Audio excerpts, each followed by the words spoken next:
Okay, this video is called Is Trump a Phony?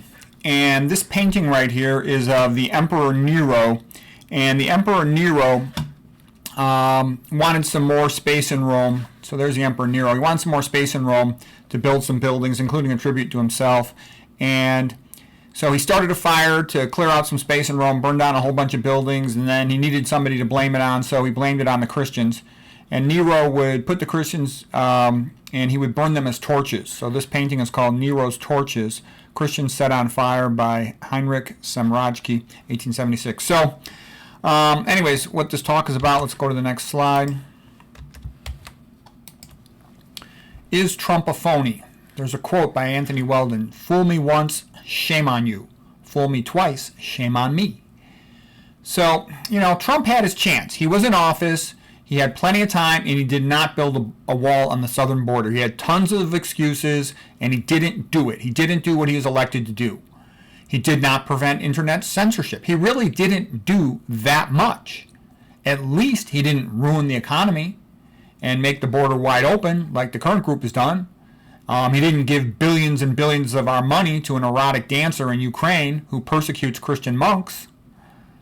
But Trump did create a disaster on January 6th. I know all about, Tucker Carlson, Fox News, and the tapes that came out that it was totally exaggerated, but it never had to happen at all. Did Trump set those people up? Was it planned? I don't know, but it certainly seems like it might have been that way. And then the big question is he doing the same thing now? And I hate to say it, but it certainly seems like he is. Now Trump announces that he's going to be arrested on Tuesday, which is tomorrow, and he tells people, protest, protest. Does this sound like BS or what? I mean, it's the exact same thing all over again. He's trying to create a fuss for no reason.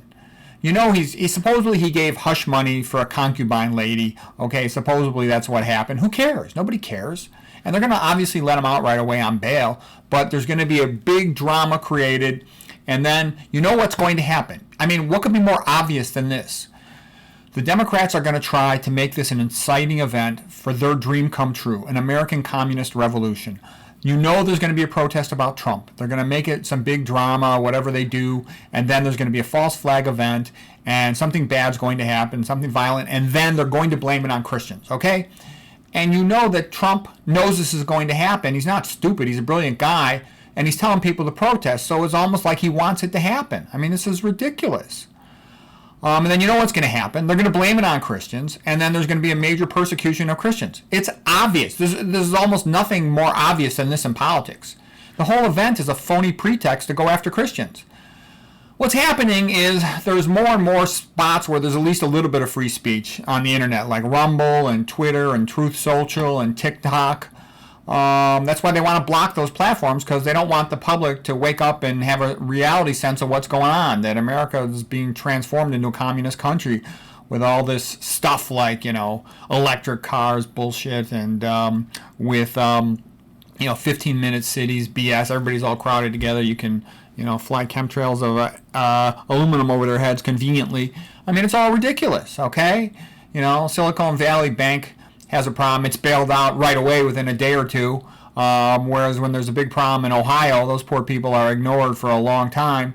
I mean, you could tell that's what's going on. And it almost seems that Trump is helping the communists by manufacturing an excuse to persecute Christians.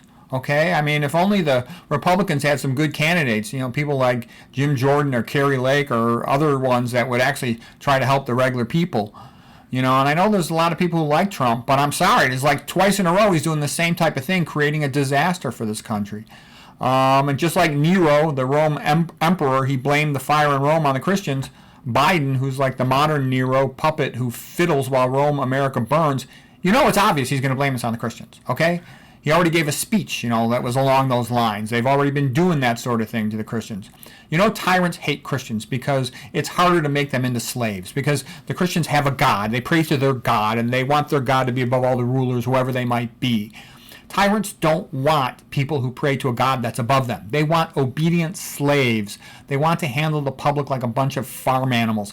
That's why do you think they teach in all the public schools, from grade school through high school through college, this form of atheistic Darwinism, secular humanism, because it says that humans are just talking primates. It dehumanizes them, says they have no intrinsic natural rights.